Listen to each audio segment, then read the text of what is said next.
Bonsoir chers utilisateurs Sigest. Dans cette vidéo, nous vous montrons comment remplir vos notes dans le logiciel Sigest.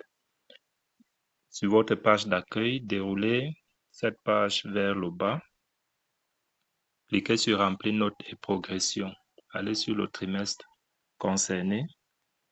Vous avez affiché les différentes matières que vous enseignez. Alors, vous choisissez la matière que vous voulez remplir. Par exemple, 4e, allemand, anglais. Ici sur la deuxième ligne. Vous avez deux boutons, évaluation 1, trimestre 1, évaluation 2, trimestre 1, qui correspondent aux différentes évaluations ouvertes par l'administrateur de votre établissement. Lorsque le bouton est rouge, cela signifie que vous n'avez pas encore rempli les notes pour cette évaluation. Allons pour évaluation 1, trimestre 1 de 4e allemand en anglais. Nous cliquons sur ce bouton. Vous voyez donc afficher la liste de vos élèves. Et ici, au-dessus en rouge, vous voyez le coefficient. Donc, vérifiez d'abord le coefficient de votre matière avant de remplir. Si le coefficient n'est pas correct, informez d'abord votre administrateur. Alors, vous cliquez sur la zone devant le nom de l'enfant et vous entrez la note. Nous pouvons mettre 12 pour l'élève Linda. Nous mettons 7 pour le deuxième élève.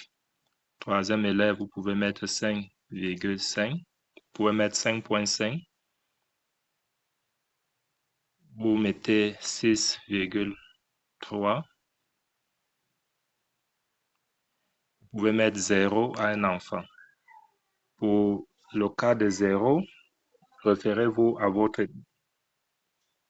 établissement pour les élèves surtout qui n'ont pas composé. Lorsque une note est laissée vide, cette note ne sera pas coefficiée. Ainsi de suite, vous mettez donc toutes les notes de vos élèves et vous cliquez sur le bouton Enregistrer les notes. Alors ici, le logiciel refuse la note 6,3, vous demande de mettre soit 6,25 ou bien 6,5. Nous allons donc effacer et nous mettons 6,5. Nous cliquons sur Enregistrer les notes. Alors le logiciel tourne et vous ne devez pas cliquer plusieurs fois sur le bouton Enregistrer. Lorsque la page revient, vous voyez ici le bouton est devenu vert. Évaluation 1, trimestre 1 pour 4e, allemand, anglais est vert.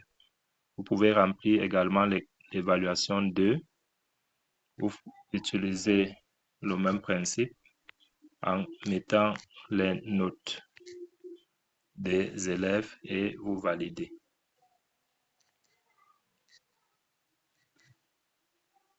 Vous pouvez revenir sur une note déjà remplie en cliquant sur évaluation. Vous pouvez modifier cette note. Alors notez que la modification des notes n'est possible que avant le calcul des moyennes. Vous cliquez sur Enregistrer. Vous pouvez vérifier en revenant que cette note a été changée. Donc c'est tout pour le remplissage des notes. Dans une autre vidéo, nous allons vous montrer comment renseigner vos projets annuels ainsi que les projets pédagogiques séquentiels.